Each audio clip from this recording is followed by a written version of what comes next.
예, 그러면 자, 이 시간에는 국문학의 역사 2학년 1학기 이제 여러분이 이제 공부를 하시겠지만 그것에 대비해서 미리 공부한다고 생각을 하시면 되지 않을까 생각이 듭니다.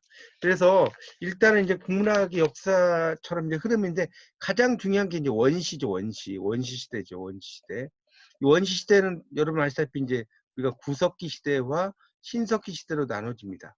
그렇죠? 이제 구석기 같은 경우는 이제 실제로 채집을 하거나 뭐 국사 시간에 공부하셨겠지만 이렇게 이제 그 수렵 활동을 했죠. 수렵 활동 이런 걸 했고요. 그다음에 이제 신석기 시대는 이제 정착 생활이죠. 정착 생활을 했어요.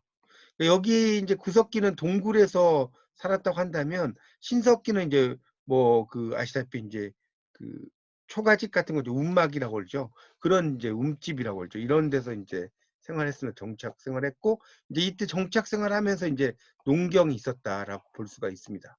그렇게 이제 볼 수가 있죠. 그래서 이제 이 농경을 하려면 당연히 이제 해라든가 또 바람이라든가 비라든가 이런 게 되게 중요하죠. 그러니까 이런 것들이 이제 하나의 대상인데 이 대상을 추상화를 시켜요. 추상화시키는 것들이 이제 큽니다. 그래서 이제 뭐 어떤 태양 같은 경우를 막 이렇게 표현을 한다든가 또는 이제 뭐 또 이런 식으로 뭐 강을 표현한다든가 이렇게 추상화를 시키는 그 작업을 많이 했다는 거고요. 그 다음에 이제 이런 특히 이제 신석기 시대 뭐 요 시기에는 그 여러분이 이제 울산에 가시면 반구대 암각화라고 있죠. 암각화. 여기에 보면 이제 이 고래 그림이 많이 나와요. 그 바위에 새겨진 고래 그림이 나오는데 이 고래라고 하는 것은 어떤 일종의 풍요의 상징이다. 라고 볼 수가 있겠죠. 이 고래라고 하는 것은 풍요의 상징이다라고 볼 수가 있습니다. 자, 고래를 이제 그리는 것이 많이 나오는데 그 고래라고 하는 것 자체가 이제 일종의 그 풍요 이런 걸 상징한다고 볼 수가 있어. 그래서 이제 특히 이제 이 고래라고 하는 것은 여러 의미가 있죠. 단지 고래 동물의 의미의 고래도 있지만 이 고래라고 하는 것은 어떤 신적인 존재라고 볼 수가 있어요. 실제로 고래라기보다는 풍요를 빌어주는 어떻게 요즘으로 말하자면 바다신이라고 할까요? 그런 것처럼 이 고래라고 하는 것이 풍요의 어떤 상징 이런 것을 나타낼 수도 있다라고 이제 볼 수가 있겠습니다. 이렇게 좀 알아두십시오. 자, 그래서 이제 이게 이제 그 원시 시대의 가장 기본적인 어떤 틀입니다. 여러분 이제 2학년 1학기 올라가시면 이 국문학 역사를 가지고 이제 공부하실 때 아주 자세히 이제 공부를 하실 거예요. 이제 여기서는 이제 전반적인 흐름이니까 이 정도로만 좀 잘 정리를 해 두시면 되겠고요. 좀 지우겠습니다. 자, 그래서 이제 고대로 넘어가면 이제 고대로 가면 당연히 이제 고대 국가가 건립이 되겠죠. 고대 국가 건립이라고 써놓으세요. 이런 것들은 이제 여러분이 앞부분에 책 앞부분에 좀 비어 있는 공간에다 필기하시면 됩니다. 자, 그래서 이제 고대 국가가 성립이 되면 건국의 시조가 있겠죠. 시조. 그리고 영웅이 있겠죠. 이야기가 나와요. 자, 이야기가 나옵니다. 근데 이런 것들이 이제 또 하나는 노래와 말로 이렇게 되는 것은 건국 서사시라고 하고요. 서사시라고 합니다. 이 건국 서사시를 이야기하는 게 이제 국무예요, 국무. 국무라는 게 뭐냐면 나라 무당이라는 뜻이에요. 나라 무당. 그러니까 결국은 이 국무랑은 왕을 의미합니다. 왕. 예전에는 여러분 제정일치란 말 들어보셨어요? 이 제정일치라는 게 단군 신화에 나오잖아요. 제사장이 정치한다는 뜻이에요. 옛날엔 무당이 왕이었어요. 무당이. 이 말이 뭐 어려운 말 같은데 무당 이꼬르 왕이다 이 말이에요.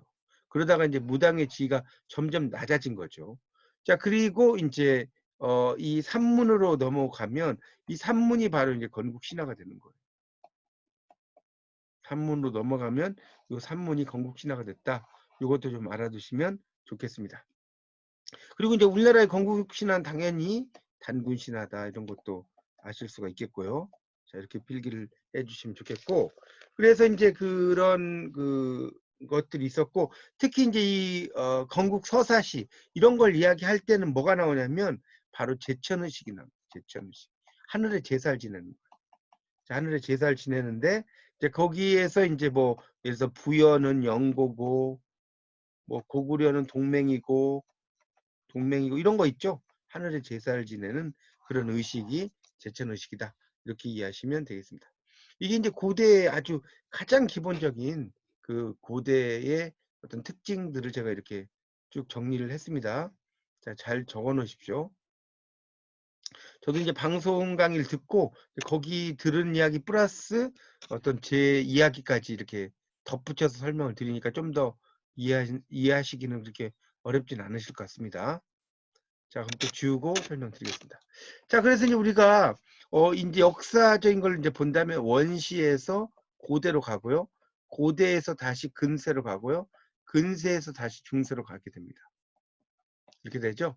그래서 이제 이런 것들은 보통 이제 시간적으로 보면 왕조가 이제 쭉 이어진다라고 볼 수 있겠고, 이 담당층이라는 게 있어요. 담당층.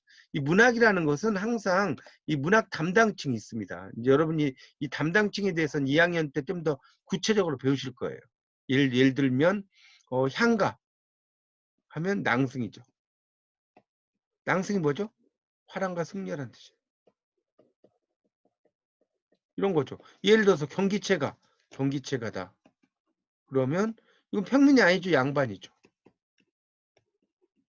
그 다음에 고려가요다. 그러면 평민이죠. 자, 이런 것을 담당층이라 하는 거예요. 그런 것들이 이제 상당히 중요하다는 것이고요. 그 다음에 이제 우리가 이제 여러분 이 책에서 2장에서 보면 창세가라고 배우셨죠. 이 책의 2장에 보면 창세가 서사무가라고 나오는 그 27쪽을 보세요. 27쪽에 창세가가 있어요. 이 창세가라고 하는 것은 일종의 이제 뭐랄까요. 우리가 말하는 구석기 시대죠. 구석기 시대. 구석기 시대의 인식을 포괄했다라고 이야기할 수가 있다. 이렇게 정리할 수가 있습니다. 이렇게 필기를 해 주십시오. 자, 이렇게 좀 필기를 또 하시고 또 설명을 또 드리겠습니다. 자, 이렇게 제가 필기할 때 이렇게 따라서 바로바로 좀 적어 주시면 좋겠습니다. 자, 그 다음에 이제 우리가 이제 중세로 넘어가면 이 중세 시대에서는 큰 특징이 한문을 사용을 한다. 그리고 율령을 반포해요. 율령이라는 게 법이에요. 법. 그다음에 불교가 수용이 되죠. 이렇게 됩니다. 불교가 수용이 되죠. 그래서 이제 그렇게 이제 중세가 되고, 이 중세라고 하는 것은 다시 이 전기문학과 후기문학으로 나눠져요. 또 전기문학과 후기문학으로 나눠지는데 다시 이 전기는 제1기와 제2기로 나눠져요. 후기도 마찬가지로 제1기와 제2기로 나눠져요. 자, 이 제1기가 바로 이제 삼국시대에서부터 남북국시대. 이 남북국시대라는 게 뭔지 아시죠? 이제 발해와 가야 뭐 이런 시대죠. 그런 시대를까지 해서 이제 또 신라까지 이제 가죠. 676년까지 가는데 요 시기가 1기고요. 자, 그다음에 이제 이렇게 이제 그러다가 이제 제2기로 가면 이제 이거는 그 918년 정도 돼서 이제 고려가 등장을 하는 거거든요. 고려가 등장을 해요. 요 시기가 이제 일종의 제2기라고 볼 수 있습니다. 676년에 가서 이제 쭉 이어지는 거 이 앞에까지 그렇게 이제 볼 수가 있습니다. 하여튼 이제 고려가 등장하는 시기라고 보시면 됩니다. 그리고 이제 특히 뭡니까? 신라시대, 특히 이제 신라시대 같은 경우는 가장 대표적인 게 뭐였죠? 향가였죠. 이 향가라고 하는 것은 두 가지로 나눠지는데, 이 상층 지식인. 자, 상층 지식인의 노래를 우리가 뭐라고 하냐면 사내가게 향가라고 그래요. 사내가게 향가. 자, 사내가라고 하는 것은 번뇌를 노래한다는 거예요. 번뇌를 노래한다. 번뇌를 노래한다. 이런 뜻이고, 자, 하층민이 부른 노래는 민요계 향가죠. 민요계 향가. 자, 그런데 이 하층민은 반드시 민요계 향가를 부르고 상층 지식인은 반드시 사내가게 향가를 부르냐? 이건 아니라는 거예요. 그러니까 이게 이제 이렇게 될 수도 있고 이렇게 될 수 있어요. 상층 지식인도 민요계 향가를 부를 수 있고 하층민도 사내가게 향가를 부를 수가 있어요. 이게 이제 딱 이렇게 정해진 게 아니고 이게 이제 왔다 갔다 한다라고 이해하시면 될 것 같습니다. 자, 그렇게 이제 정리를 하시면 되겠죠. 자, 그 다음에 이제 고려 후기, 이제 고려 등장을 한 거고, 후기 문학이 1기가 바로 이제 고려 후기에서 고려 말기까지가 되는 것이고, 제2기가 이제 1392년에 조선이 건국되죠. 에서부터 쭉 이어지는 거라고 볼 수 있어요. 특히 이제 이 시기는 권문사족이 상당히 이제 그 중심에 있었고, 요 제2기 이때는 이제 신진사대부라고 하죠. 또는 신흥사대부라고도 합니다. 같은 말이에요. 자, 이런 신진사대부와 신흥사대부가 중심을 이루는 그런 시기였다라고 볼 수가 있겠죠. 이게 이제 또 그 뭡니까? 그 후기 문학에서 1기와 2기로 또 나눠지는 그런 시기라고 이제 볼 수가 있어요. 자, 그래서 이제 특히 이제 고려 때부터 조선까지 이제 이어져 가는 이것이 뭐겠어요? 바로 경기체가고, 그다음에 시조, 그다음에 가사, 이런 것들이 이어져 갑니다. 조선까지 쭉 이어져. 그다음에 이제 한문학도 이어져 가는 거죠. 한문학 중에서도 이제 뭐요? 한시, 전시, 한시가 쭉 이어지고 있다라고 보시면 되겠습니다. 자, 그래서 이제 우리가 이 조선 시대에서는 이제 특히 임진왜란과 병자호란이 있죠. 임진왜란과 병자호란. 자, 이게 너무나 길어서 줄여서 뭐라고 하냐면 양난이라고 그래요. 양난. 두 개의 난이라는 거죠. 자, 그래서 이제 우리가 이 산업공상이라고 하지 않습니까? 토지는 산업공상. 특히 이제 농업을 중시해요. 농업은 당연히 뭐에 기반하죠? 토지에 기반하죠. 그래서 이제 우리나라에서도 뭐 농자 천하지 대본이라 이런 말 나오죠. 농사라고 하는 것은 천하의 큰 근본이다. 이렇게 이야기를 합니다. 그래서 이제 우리가 이제 특히 조선 후기 같은 경우는 중세에서 근대로의 이행기다라고 이야기를 해요. 이행기라고 이야기를 할 수가 있습니다. 조선 후기로 가면 그렇게 이제 정리를 하시면 될 것 같고요. 조선 후기에는 그런 이제 중세에서 근대로의 이행기를 이제 이야기하고 있다. 이렇게 정리를 하시면 될 것 같습니다. 예. 그렇게 좀 정리를 하시고 또 보겠습니다. 자, 그래서 이제 그런 것들이 이제 상당히 중요한 하나의 특징이 된다고 볼 수 있겠고, 자, 그 다음에는 이제 고소설에 대한 이야기를 조금 드리도록 하겠습니다. 우리가 이제 옛날의 소설을 당연히 고소설이라고 하겠죠. 고소설. 이렇게 이야기를 하는데, 이 고소설은 이제 첫 번째는 읽는 문학이 있고요. 두 번째는 이게 이제 듣는 문학이 있어요. 이게 나눠집니다. 자, 읽는 문학은 말 그대로 읽는 거죠. 읽는 거. 읽는 문학이니까. 그래서 이제 그런 것들을 어떻게 읽느냐 이런 거죠. 이거 듣는 문학. 그러니까 이런 읽는 문학 같은 경우는 우리가 이제 붓으로 쓰는 게 필사본이에요. 그걸 이제 나무에다 새기는 게 목판본이고, 목판본을 좀 어려운 말로 반각본이라고 그래요.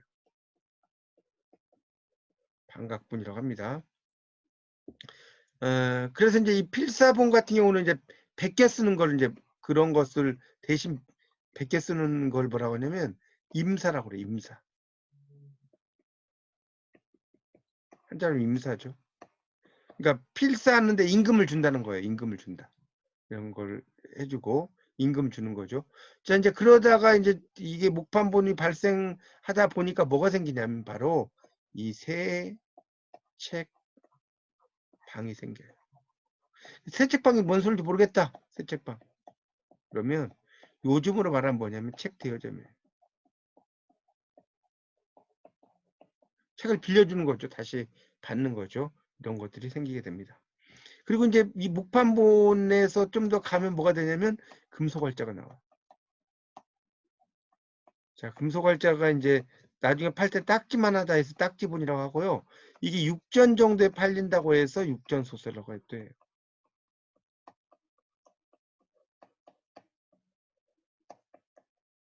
소설이라고 이야기를 합니다. 그래서 이제 이 새 책방에서는 도 있었고, 우리가 이제 이 판본 같은 경우는 이제 그렇게 보통 전주판과 그다음에 서울판과 그다음에 안성판이 있어요. 이 전주판을 줄여서 완판본이라고 하고요. 서울판을 줄여서 경판본이라고 하고요. 안성판을 안성판이라고 합니다. 이렇게 이제 판본이라고 하는 것이 이제 있는데, 뭐 이거 말고도 이제 판본은 여러 개의 판본이 있습니다. 이거는 이제 아주 대표적인 것만 한 거고, 어떤 사람이 그 판본을 가지고 있으면 그 판본이 되는 거예요. 그래서 홍길동이 홍길동이라면 좀 그렇고, 김길동이 어떤 판본을 가지고 있다 하면 김길동 본 이런 그 판본도 있어요. 실제로 사람이 이 판본을 그 사람만 가지고 있다, 여기다 본자를 또 붙여줍니다. 그런 뭐 판본도 무진장 많이 있습니다. 그런 것들도 있는데, 하여튼 이제 그런 그것을 이제 그렇게 이야기를 한다는 것이고, 그 다음에 이제 여기까지가 이제 읽는 문학에 대한 설명을 제가 쭉 드렸고요. 이제 듣는 문학을 좀 설명을 좀 드리면, 이 듣는 문학이라고 하는 것은 하나의 이제 전문적 낭독자, 이걸 낭독해 준 사람이 있고요. 그 다음 전기수가 있어요. 특히 이제 전기수 같은 경우는 이제 기이한 것을 전한다는 거죠. 한자로 쓰면 전기수죠. 있습니다. 그래서 이 숫자는 사람을 나타내는 수기도 하고요. 늙은이 수이기도 해요. 그래서 기이한 것을 읽어주는, 여기서 사람이라고 쓰는 게 더 좋겠죠. 전기수라고 합니다. 그래서 이런 그 전문적 낭독자나 전기수를 고소설의 구비적 요통이다, 이렇게 이야기를 할 수 있겠고요. 자, 이 사람들은 이제 요전법이라고 해서, 요전법이 뭐냐면 막 재밌게 이야기를 하다가 중간에 흥미가 있는 부분에서는 이야기를 안 해요. 이야기를 안 합니다. 사람들 앞에 모아놓고. 자, 그러면 이 사람들이 막 더 이야기를 해달라고 그래. 그러면 이제 한 사람이 뭘 가져가냐, 뭐 모자 같은 거, 뭐 이런 거 있죠. 뭐 이런 걸 가지고 쭉 돌아요, 이렇게 한 바퀴. 그럼 여기다 막 돈을 던져. 자, 그걸 요전법이라고 하는 거예요. 요전법. 나중에 이제 여러분이 그 3학년 때 뭐 고소설과 작자 이런 거에서 많이 배우실 겁니다. 자, 그리고 이제 이 사람들이 공연을 하고, 이제 공연을 하는데 뭐 이제 이런 것도 이야기도 했지만, 또 특히 뭘 하냐면 판소리 같은 것도 이제 많이 이야기를 해요. 그 특히 이제 이때 판소리 같은 게 많이 성행을 하죠. 사설로 가고, 이게 이제 판소리가 사설됩니다.